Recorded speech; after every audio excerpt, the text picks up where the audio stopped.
Welcome back to NTV News First Edition. This week in Get Psyched, we're looking at a new SunLife report showing that Gen Z isn't just facing more pressure than any generation before them, but they're also coming of age with fewer of the traditional buffers that help people cope. Well, Dr. Janine Hubbard joins me now to unpack why this generation is struggling more than previous generations. Thank you so much for coming in. So were you surprised by the results in this report?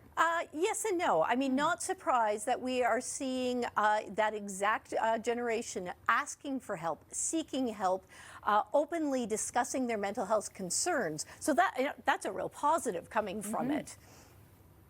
Are Gen Z actually experiencing more mental health challenges, or are they just more willing to talk about it? Well, that's just it. And that's where I think it's probably a little bit of both. Listen, this is a group that had to experience some of the largest impact in terms of COVID around their schooling, around their social interactions. So some very pivotal life moments and also skill development during those times. The flip side, they have also grown up at a time where you live your life online, and there are very public influencers. We've had a lot of young celebrities be very open about their mental illnesses or their mental health struggles, so that it is certainly a much more socially acceptable piece.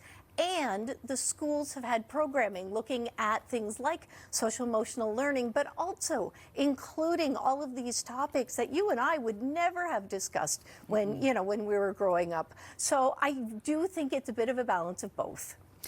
And for people wondering, what are you talking about when you talk about Gen Z? So we're talking about people born between 1997 and 2012. I know we are running out of time here, but the report does also talk about an increase in mental health claims by Gen Z, especially by young men. Are you surprised by that? I'm delighted by that, and I want to know more about that data in terms of who are these young men and how are we getting them, because it's a group that we've traditionally struggled with. I do know we're embracing a lot of more alternative ways of reaching men in particular.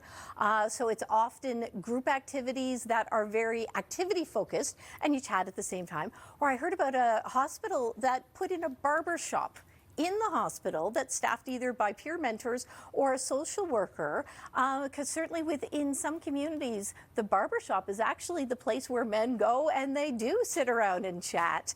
And if you can move that discussion towards mental health and about maybe asking for help, I mean, there's some exciting innovation. So I do want to dig in and find out some more details, because I think it's really positive and very encouraging.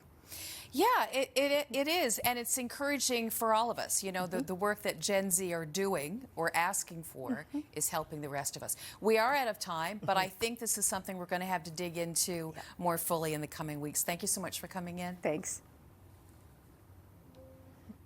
And this is